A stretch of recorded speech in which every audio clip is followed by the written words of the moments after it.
जब हम लोग बच्चा थे तो बहुत उठा पलट वाली नाज शरीफ पढ़ते थे, लेकिन असल में नाज शरीफ किस तरह हम पसंद भी उसी को करते हैं। देखिए, नाज शरीफ पढ़ना भी इबादत है और सुनना भी इबादत है, लेकिन नाज को जितने एहतराम से सुनी जाए और सुनी जाए उतना बेहतर है और उतने ज्यादा सवाब के आप हकदार होंगे। आज हम लोग देखिए कि जलसे जुलूस या बड़ी बड़ी कॉन्फ्रेंसें होती है, हम वहां जाकर के क्या सीखते हैं? कुछ नहीं सीखते, बस गए मेला घूम लिए आकर के घर बैठे। यानी हमारे ऊपर जो चीजें जरूरी है वो नहीं करते हैं, लेकिन जो जरूरी नहीं है उसके लिए मांग करते हैं।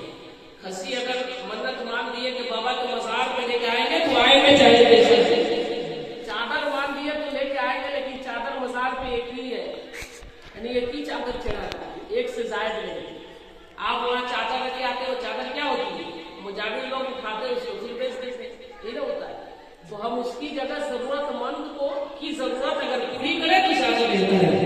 अगर कोई बच्चे जिन्हीं तालीम हासिल कर रहे हैं, अपनी औलाद अगर तालीम हासिल नहीं कर रही है, किसी का भी बच्चा हो, अगर वो जिन्हीं तालीम हासिल कर रहा है या बुनियादी तालीम कि वो पढ़ने के लायक बच्चा है, आगे बढ़ सकता है, लेकिन माशी हालत खराब है, पैसे नहीं कि वो आगे बढ़े, तो अल्लाह ने अगर आपको दिया है तो आप मदद करते हैं, उससे ज्यादा आपका सवाब इसलिए होगा। और तालीम ऐसी चीज है, इल्म दीन ऐसा सबसे जारिया है कि ये कयामत तक खत्म होने की नाम नहीं है, लेकिन जहाँ पे हमें खर्च करना चाहिए वहाँ तो करते नहीं है, और जहाँ जरूरत नहीं है वहाँ के लिए वहाँ करते हैं। मजार पे भी आज हमने मेला ही बना लिया है, जलसे जुलूस को हमने मेला बना लिया है।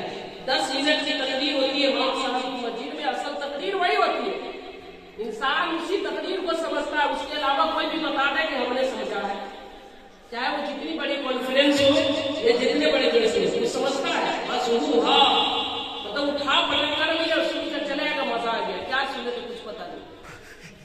तो तकरीर का मतलब वो नहीं होता है, तकरीर का मतलब ये होता है कि आपकी समझ में बात करना है। दूसरी पढ़ लीजिए